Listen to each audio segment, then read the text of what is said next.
Доброе утро, дорогие телезрители! В эфире «Новый день» с Натальей Будяк. На календаре 20 августа, вторник. Знаете, какой сегодня день? Сегодня Всемирный день лени. Это один из необычных праздников, и, конечно же, он является пока неофициальным. Чем же этот человеческий порок заслужил такую честь? На самом деле цель праздника – воспевать не лентяев, а наоборот вступить в борьбу со стрессом и хронической усталостью. Именно в этот день все призывают отдыхать. И также этот праздник зародился в одном из городов Колумбии. 20 августа – это отличный повод, чтобы не планировать никаких дел, чтобы просто расслабиться, забыть о суете и нервотрепке, также сладко выспаться и вкусно покушать.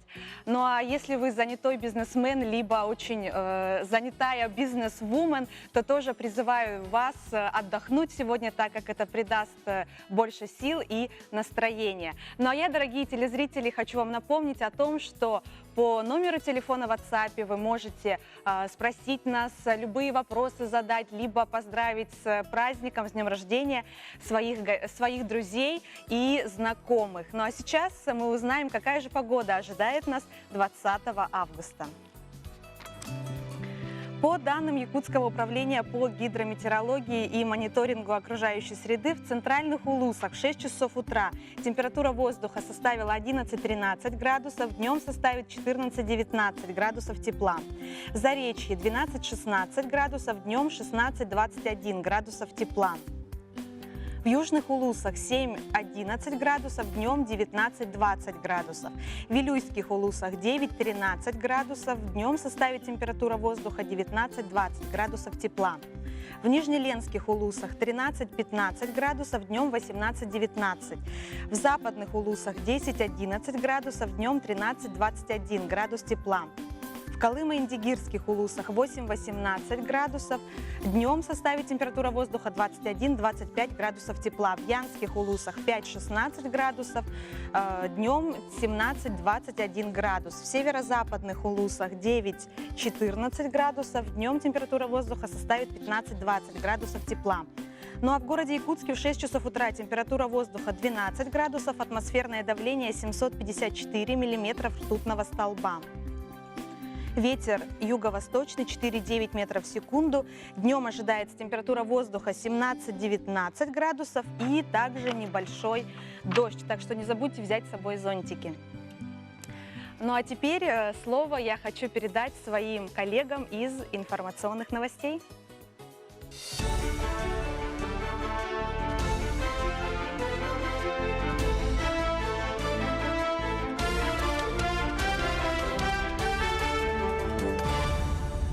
В эфире новости и главные события к началу этого дня. В студии Василий Радченко. Здравствуйте. Приставы будут отправлять должникам сообщения о запрете в выезде за пределы страны. Такую информацию по СМС начнут рассылать с 2020 года. При этом согласие на извещение через телефонные сообщения должно быть подтверждено распиской, в которой будет указан номер мобильного телефона. Кроме того, в случае принятия поправок граждане получат еще один способ получения извещения от федеральных приставов России через личный кабинет на едином портале государственных услуг. Со вчерашнего дня вступили в силу новые правила ввоза на территорию России фруктов, овощей и цветов. Теперь в багаже и ручной кладе можно будет провозить не более 5 килограммов овощей и фруктов и не более 3 букетов цветов, в каждом из которых может быть максимум 15 бутонов. Для ввоза более крупных партий понадобятся соответствующие сопроводительные документы, например, фитосанитарные сертификаты. В случае их отсутствия подкарантинную продукцию либо вернут обратно, либо уничтожат за счет собственника. В Амгинском районе ведется строительство фельдшерско-акушерского пункта по линии федеральной программы «Устойчивое развитие сельских территорий». Самый крайний населенный пункт с населением 700 человек за эти годы испытал проблемы из-за аварийного состояния старого здания больницы 1960 года постройки. После долгих переговоров о строительстве нового здания ФАП в этом году выделены средства 6 миллионов 950 тысяч рублей по федеральной программе. В данный момент ведутся работы по монтажу стеновых покрытий и утеплению по новым технологиям. Ввод объекта планируется в конце сентября. Все работы ведутся согласно графику, отставаний от сроков нет. Здесь удобство в плане того, что медицинский работник в этом здании будет жить. Половина здания это для жилой дом для работника, и половина здания это для оказания медицинской помощи и осмотра населению. Между тем, Роспотребнадзор назвал допустимый вес рюкзака для первоклассника. Его вес не должен превышать 2 килограммов 200 граммов. В ведомстве напомнили о нормативах на вес ежедневного комплекта учебников и письменных принадлежностей школьника в разных классах. Для учеников 1-2 классов он не должен превышать 1,5 килограммов, а ранец без учебников для младших классов с 1 по 4 не должен быть тяжелее 700 граммов. При этом вес рюкзака без учебников для учеников средних и старших классов должен быть не более 1 килограмма. Число женщин, предпочитающих традиционное грудное вскармливание, увеличилось в Якутии. Если в 2012 году лишь 30% рожениц кормили детей грудью, то по итогам 2018-го их уже 72%. По мнению экспертов, грудное материнское молоко является лучшей профилактикой всех заболеваний, в том числе и онкологических. Врачи рекомендуют кормить грудью детей от 1 года в обязательном порядке. При таком способе даже недоношенные дети лучше прибавляют в весе. Ну, больше на соленая почему-то тема. У меня это первый ребенок, получается. И про грудной я, в принципе, ничего не знала в целом. И я считаю, что мне повезло, что я тут родила, в этом новом перинатальном центре. И тут врачи такие хорошие, компетентные, которые все в плане грудного вскармливания подробности рассказывают. Сегодня учебно-методический полигон научно-образовательного центра открывает свои двери жителям и гостям столицы. Там каждое лето школьники и учителя сажают редкие сорта овощей и растений. Все это ближе к осени превращается в разные тематические композиции. Несмотря на суровый климат Якутии, юные садоводы уже доказывают, что можно применять ландшафтный дизайн. Действительно, масштаб и красота этого презентационно-выставочного сада удивляет каждого посетителя. Выращиваем традиционные овощи открытого грунта и тепличные овощи, также экзотические овощи. Ежегодно традиционно нас навещает очень много людей, 4-5 тысяч человек. Это говорит о том, что городу нужно такое место. С 20 числа наш полигон открывает свои двери для посетителей. Приезжайте, фотографируйтесь. На этом у меня пока вся информация. Спасибо за внимание и хорошего вам дня.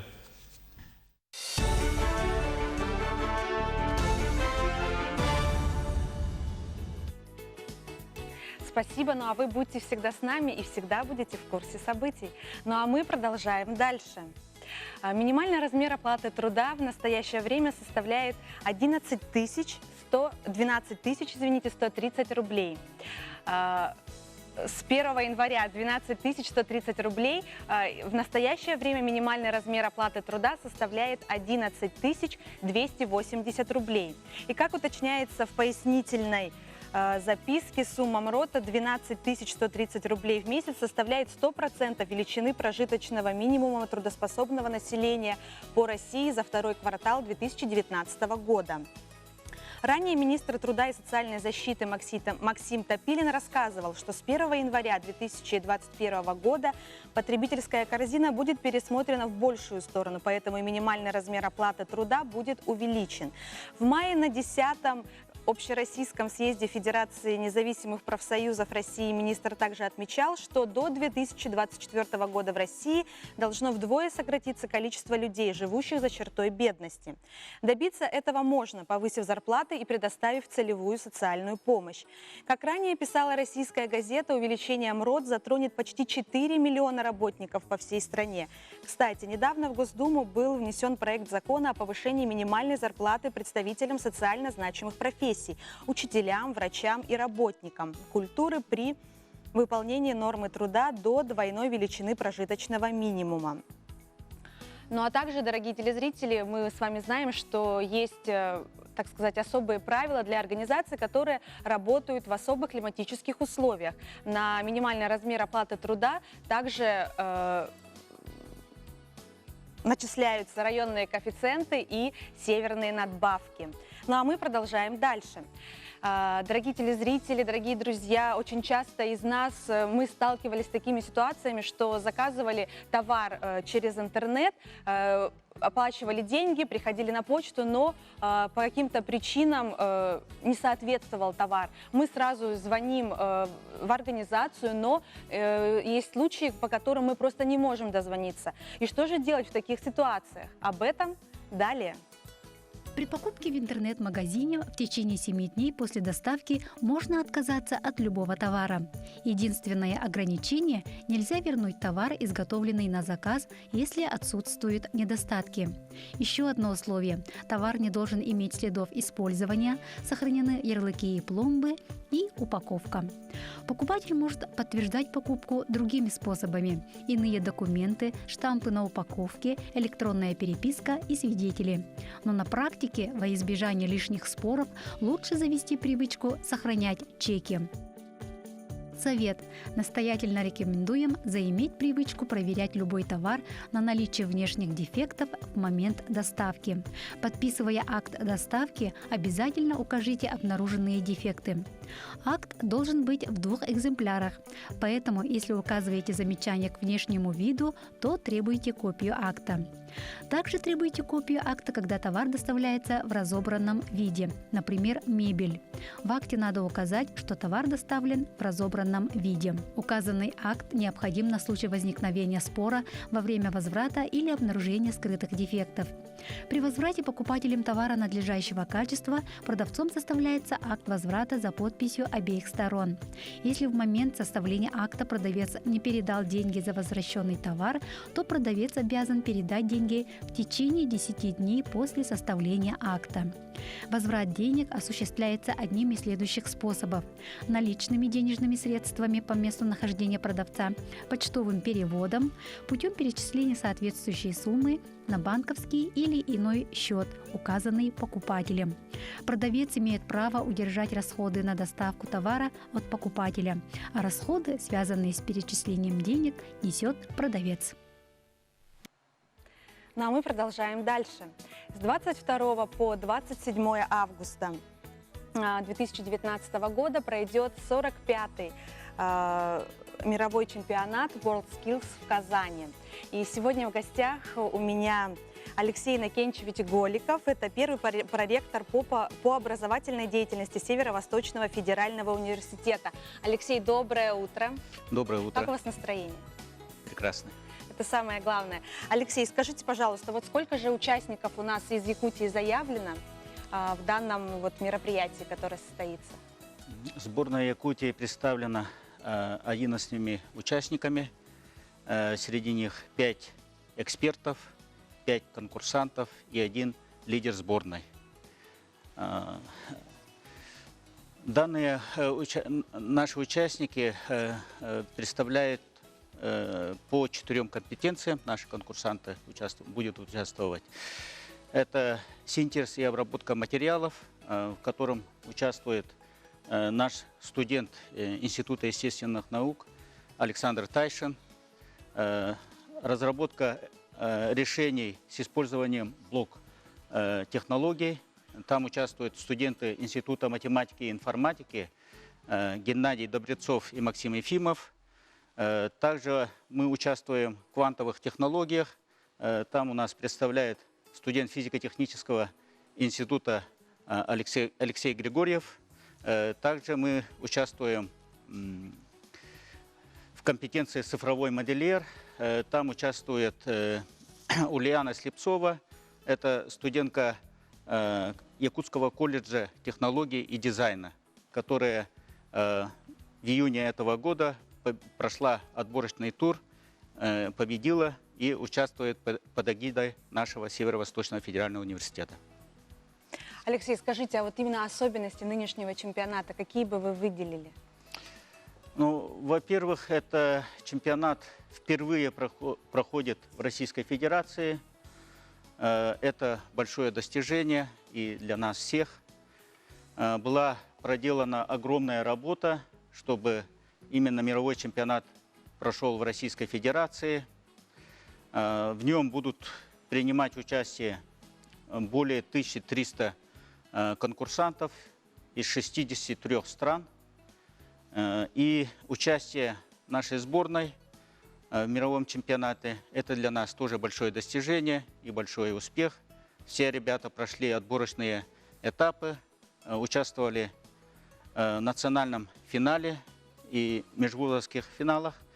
И сейчас они готовы к участию в этом мировом чемпионате. Алексей, скажите, а вот чем именно все-таки отличаться будет от предыдущих чемпионатов? Что бы вы выделили? Какие отличия все равно ожидаются? Ну, здесь могу сказать такое, что движение WorldSkills,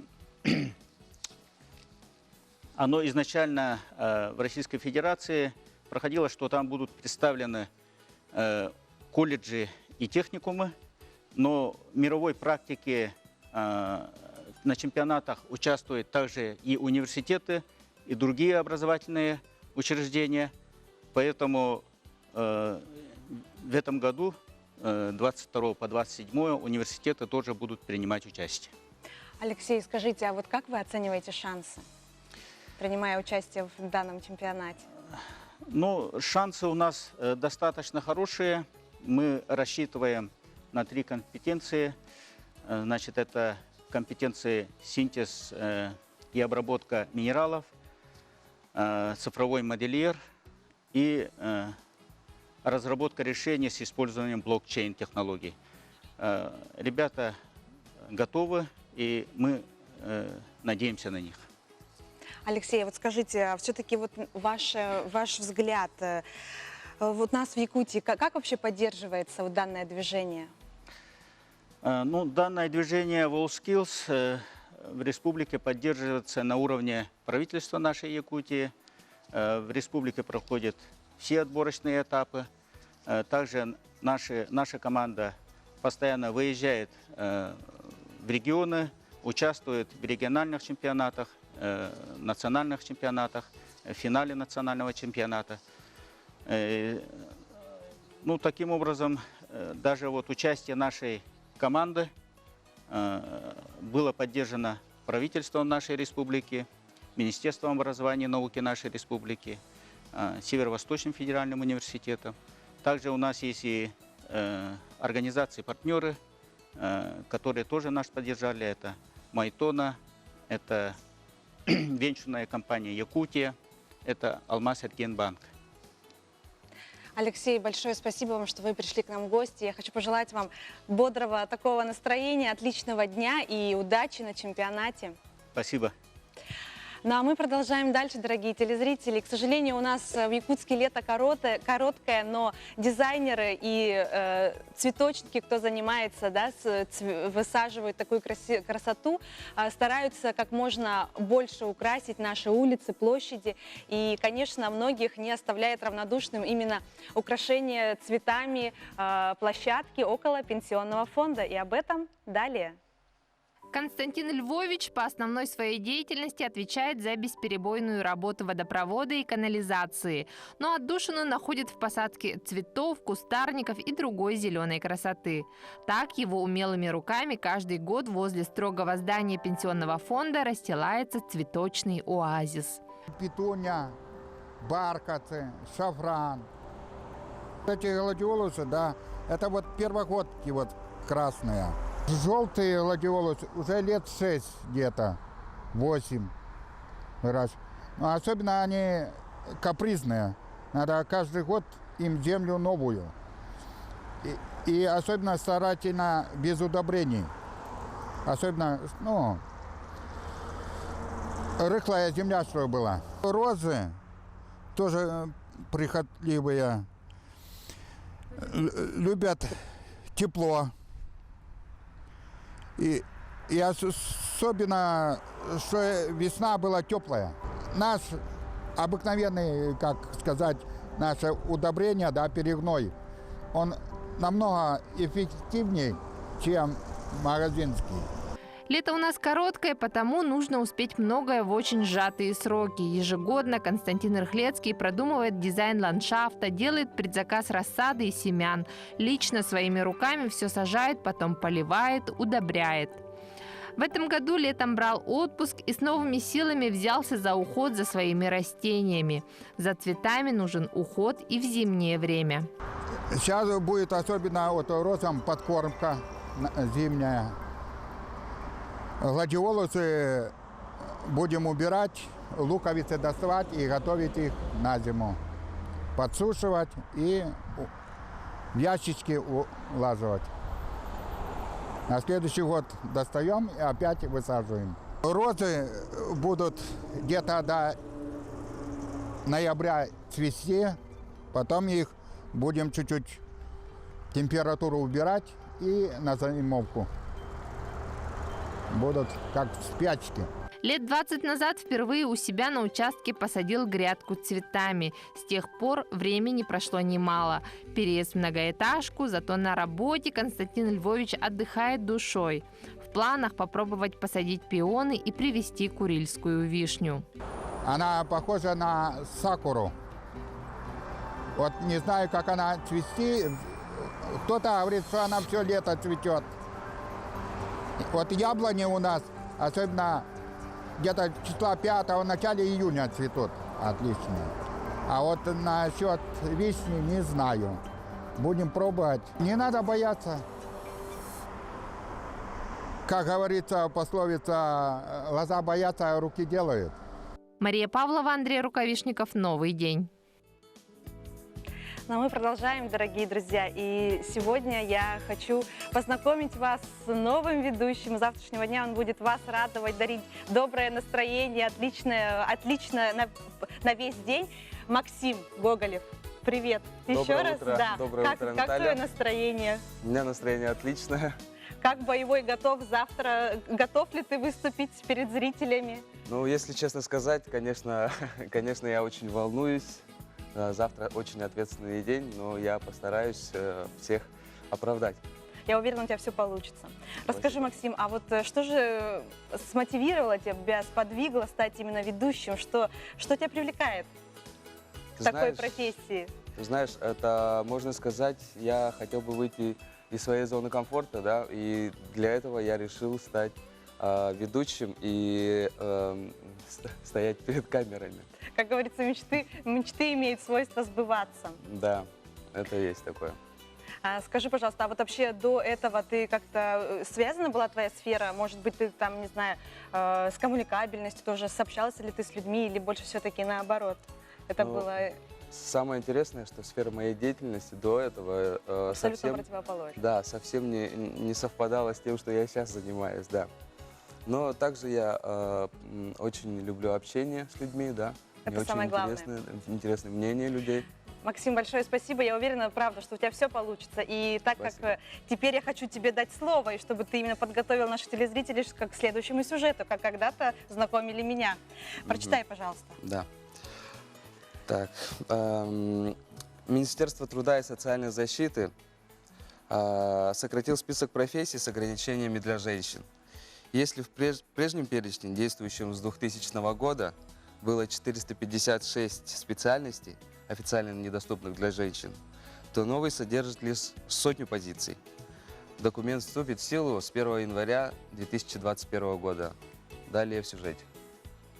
Согласно новому списку, через год с небольшим женщины в России получат право на работу водителем автомобиля грузоподъемностью свыше 2,5 тонны, членом палубной команды, боцманом, шкипером и матросом судов всех типов флота, парашютистом, машинистом электропоезда, слесарем по ремонту автомобилей, рыбаком прибрежного лова, трактористом-машинистом сельскохозяйственного производства и так далее. А среди запрещенных для работ женщин и должностей остается производство и применение ртути, фосфора, хлора, йода, морфина и других. Запрет распространяется на позиции рабочих, специалистов и руководителей при условии доступа к веществам, опасным для репродуктивного здоровья женщины. Также по-прежнему сохраняются ограничения для женщин на открытые горные работы, а также работы на поверхности шахт и рудников.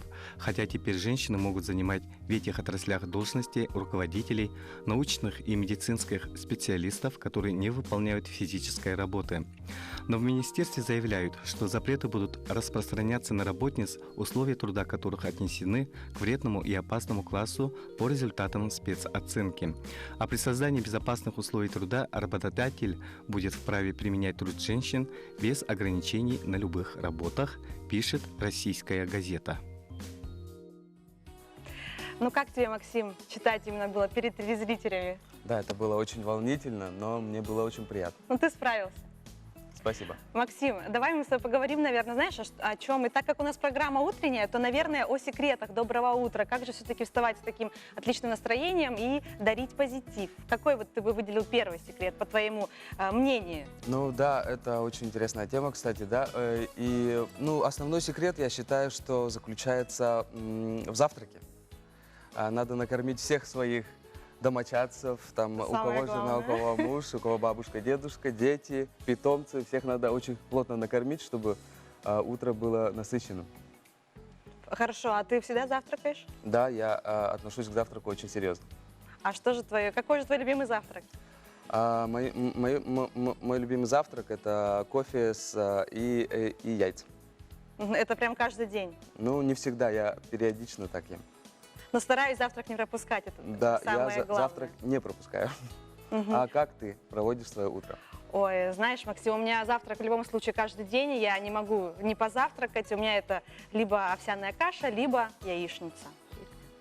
И прям по традиции каждый день без завтрака, день не день, как говорится. Да, и мне еще советовали, знаешь, как после того, как проснуться... Все, Максим, большое спасибо. Завтра мы увидимся с телезрителями и можем попрощаться. Всем желаем вам доброго дня и настроения. Вам отличного дня всем.